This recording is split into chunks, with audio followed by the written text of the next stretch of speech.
Chair, look, I'm just trying to look at a way forward here. I did move it and then I saw the reds. Now, I've gone through Member Taupari's, I've only managed to go through the first page of the 2 pages. A lot of them are really editorials, which is referenced in B. Point of order, Madam Chair, it's not my paper. So, presented. It's the staff putting it up today from the work they've done with the Secretariat. Okay, that's Okay, the paper. the paper. 2 A4s before us now. Some of them are editorials which are covered by the B. Some, in my eyes, I'm struggling to actually reconcile them at the moment, and I need to do that, or we need to do that, Chair and Deputy, under B, because I want to see this, members, I'm sort of asking a question here, I'm just trying to work it through, Chair. I want to see this pass today. I don't want to see this have to come back. We did interrogate this through a workshop. Now, unfortunately, members, there was light attendance at the workshop. And I just remind you of that. That's why we have them, so we can do these things in the workshop. And hopefully get here and be kinder to each other. But at this stage, there are some elements of, particularly the second page, which do need reconciliation, and I'm struggling to actually reconcile the pages. So maybe I'm not the only one, and I do have some sympathy with Councillor Wood, but I also have some interest in seeing some of these editorial changes made. Going back to guidance, which is mainly what I'm trying to offer here, is I'm wondering if the reds come out and the committee be trusting of the chair and the deputy to work through these 2 pages and say, yep, they are editorials and we can handle those. These ones are on the edge, but I think they can go in. It's a consultation document. But maybe some curly ones or more difficult ones may not make the cut. I'm just really putting that on the floor. Thank you, that's useful input, Councillor Darby. I think, judging by the mood of the meeting this morning, I don't know how trustful the meeting will be of the Chair and Deputy Chair actually having this call, but I think what you're trying to say is let's just step through this in a sensible way.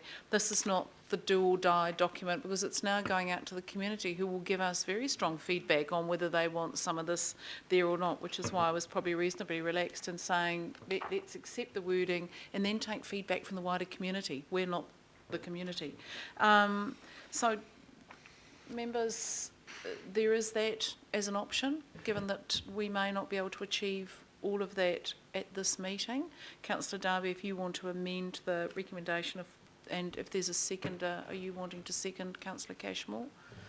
So my proposal then would be to be taking out the reds that have been put in, and that it be that this paper be considered under the B. Okay. And we will genuinely work it through with the staff, it being a staff paper. Can you put it live? And where necessary, the opportunity to talk through some of the more complex issues with the Independent Māori Statutory Board. Along with other points that are raised here today that are outside of that document. Civic and that stuff, yeah. Okay. Well, that's been moved by Councillor Darby and seconded by Councillor Cashmore. And I know, Councillor Walker, are you happy that we come to your time frame issue at the end? If we just settle what we're actually going out to talk about and then talk about time frame? Sure, there was just one small item that I'll just raise now, and it can just be incorporated as an editorial change. And that's just around the questions that we go out with, and I'm looking at question number 7, where we mention Māori identity and other cultural identities and sustainability, and I don't have any problem much with those, but we need to also add civic identity, and that follows on from the comments that Councillor Lee's making. Point. Yeah. And maybe switch the order around, because I think civic identity is right up there first. No, I think that's a good point, and Jim went and picked that up with Tim. We absolutely agreed that's a good one to change. So I've got Councillor Anai, Councillor Crum, Councillor Filipaina. Councillor Anai? Yeah, thank you, Madam Chair.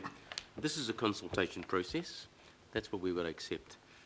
And the fact here is quite simple. The key is to make sure that all our communities participate in the consultation process with this equally. That's the key here. And take into consideration the Treaty of Waitangi and its issues and where that fits around this. But I also want to remind that Auckland and New Zealand is the gateway to the Pacific. And we shouldn't miss that. And thank you, Councillor Fletcher, for bringing that to our attention. It's essential that we capitalise on that opportunity as we look at this. And so all I want to say, Madam Chair, this is a discussion document. The key factor is to get the message to all our communities. It is their right and role to play by participating in this to make sure that we get the final answer correct. Thank you. Thank you, Councillor Anai. Councillor Filipaina. Thank you, Chair. Just a quick, Tim, can you just repeat with this pager that you have, that we have here, can you tell us which department units of Auckland Council have gone through these? Yes, so through you, Madam Chair, we received those amendments on last Friday, and I understand, well, my team certainly have been through them in some detail. I understand Te Waka and Gomora have looked at them as well, so those are the two groups within Council. Okay, and were there any issues raised by your team who were putting this framework together, or even Te Waka and Gomora, around what the Independent Māori Statutory Board have given? No, we believe them to be relatively minor in nature. Yeah. So, Chair, my question then is, why would we then now hand it over to yourself and the Deputy Chair of this committee to basically, I don't know, we seem to be putting in another layer and reconfirming what Tim's staff have already looked at thoroughly, and it's gone through to Te Waka and Gomora. I'm not surprised with some of the comments around here, around the two documents that have come to Council around the work that we're not doing as a council to Māori. I'm not surprised that people have forgotten those two documents. So, Chair, I'm really just trying to get a sense of justification why we should do that, and it's centred at Councillor Darby in regards to this, is why this should now have to sort of re-vetted from the Chair and Deputy Chair, Councillor Darby. I mean, we've had two units from within Council, so it just shows that we don't trust them. This is what's happening now, is that we don't trust Tim's unit and their staff around this. We don't trust any information that's coming from Te Waka and Gomora. And you're now saying that the best way for us to do that is to have the Chair and the Deputy Chair go over all these. So maybe we should all resign and leave hold it on, to Mike. those. Sorry, Elf. We don't have a role, you're saying. Councillor. you can resign. Okay. I've got no problems if you do. Okay, Mike, you know that. councillors, None at all. and councillors and No members, problems at can all. we, hang on, this is not Do it. actually useful at all. Can we just bring it back to the point that Councillor Darby was Not a matter of endeavouring distrust. to deal with? This is Insult. trying to say, It's not, Mike. within Think about the it. B already contained the minor amendments from the Chair and Deputy Chair, so the provision was already there. The point being that it does give a chance for some reconciliation with the points that have been raised by the Independent Māori Statutory Board, and if councillors found that useful, rather than endeavouring to go point by point and through the whole process now. The essence of where I think you were heading, Councillor Darby, feel free to correct me, I'm is that this is saying as a consultation document, the bulk of the work will now be done out there in the community as we go out and consult on these points. Do you wish to reply? Look, absolutely, it's getting a little bit muddled. I'm not saying that about your short speech there, Madam Chair. Members have incredible faith in Tim's team. Ultimately, we make a decision based on his information. We don't just adopt blindly, and we interrogate matters, and that's what we're doing. And then we motion goes up and we pass a resolution. That's the position. That's how business works around here. So that's all we're doing, and I take those 2 pages quite seriously. I hear that the team has looked at those. I'm sitting here and I'm struggling to reconcile them. I want to understand them before I fully support them. And I'm sure the Chair and Deputy Chair and others can sit there too if they like, and I'm confident that we'll get through this. So now I'm asking members to trust their Chair and Deputy Chair. So, Chair, supplementary, can you then tell me that if any documents that come from the Independent Māori Statutory Board, will we be doing the same process? So, Well, yeah. this is my question, because despite what Councillor Darby has just said, what we've just going to confirm, and I'll be putting division on this, what we are going to confirm is that we do not trust. And that's exactly what we're doing. And before Mike says anything, because he's just about to, we are saying that we do not trust the fact that this document has gone to 2 units of Auckland Council, and they have no issues with it, as Tim has said, and no problems with it. But we're saying, look, thank you for your input, but we want to double check it and just make sure it's right.